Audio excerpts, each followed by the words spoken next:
The NCAA has now spoken. I am overwhelmingly disappointed for our players and the SMU community that the NCAA has decided to punish them as a result of the unfortunate actions of one staff member who provided inappropriate help to one of our players. I remain proud of our entire program and our unwavering dedication to doing things the right way. Our compliance program is second to none. The NCAA's new rules dictate as head coach I am responsible for every member of our basketball staff. I accept that responsibility, but do not accept the appropriateness of the punishment. I could not ask for a better, more dedicated group of men and women. We'll move forward together to make this SMU community proud. Bill? Larry, a little timeline on this morning.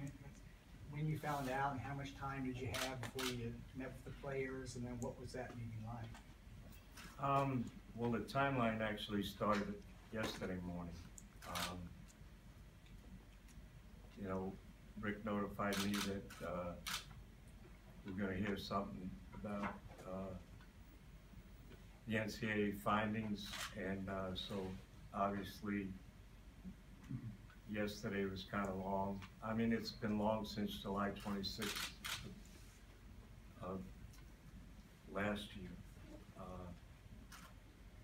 And then, you know, I got up this morning and got in real early. Rick and I talked yesterday about the fact that we needed to sit down and talk to our players once we heard what the penalty might be. We were all hopeful that, you know, it wouldn't be severe. I think 9:30 walking in that room was as difficult for all of us as anything I've ever encountered. You know, I tried to explain to the team what the punishment was. I singled out the seniors because they're impacted this by more than anybody. I mentioned another school that had gone through some similar situation and how they persevered and handled it, and I was confident we would try to do the same. And I guess I talked to them about, you know, we've always been dealing with adversity in our lives, and can't think of anything any more severe than this, but we had to handle it and stay together, and we're going to move forward.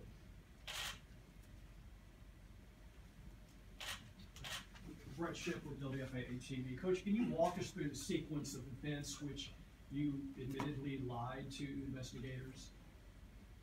I didn't lie to the investigators. During the course of the investigation, I was being interviewed by the NCAA, and they blindsided me with a question. I answered it, and after thinking about it a little while, I asked to be excused. I left the room for 60 seconds and came back and fully cooperated with the NCAA. I don't think that's a lie. You admitted to lying. I answered that question. Next question. Coach, are you saying that the administrative assistant acted alone, acted on her own volition in terms of taking this course and cheating for Pete Frazier? I don't understand that. Don't know how else to put it. Did the administrative assistant act alone? In doing the course, I believe she did. You didn't order her to do that? Absolutely not. Nobody from your staff? Absolutely not. I was never asked that question by the NCAA, and I would answer it the same way if the NCAA answered it. Absolutely not. Did I instruct anybody to take a course for Keith Frazier. And I'm gonna reiterate myself, again about, I did not lie. I corrected a statement I made in 60 seconds and did the right thing. Adam?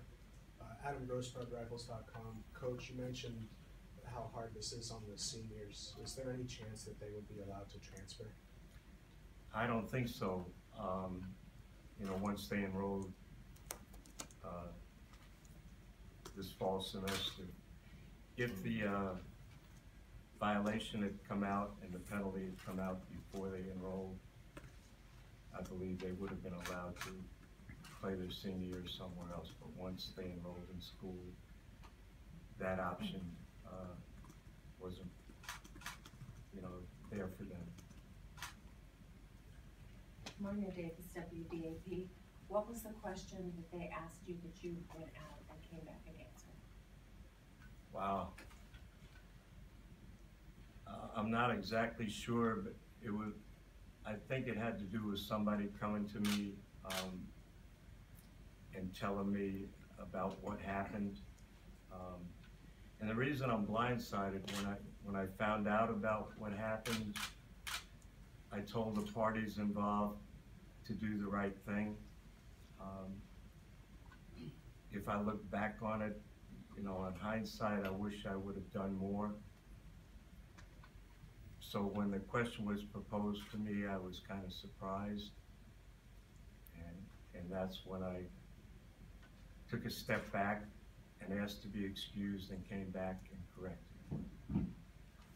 Mike Leslie from Channel 8. Coach, your administration, your president, Turner, said that you have his full support. Given the way that this has taken shape, given the history that you have with previous NCAA investigations, do you feel like you deserve that support? Do I think I deserve his full support? But you'd have to ask him. If you want to look at past investigations, I think sometimes people look at NCAA violations and that term is pretty severe.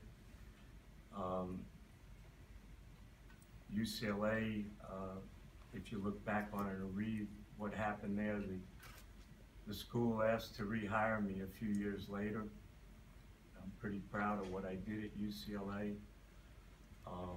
If you look at what happened in Kansas, after I left Kansas, some of the finest NCAA institutions in the country vetted me and then offered me a job.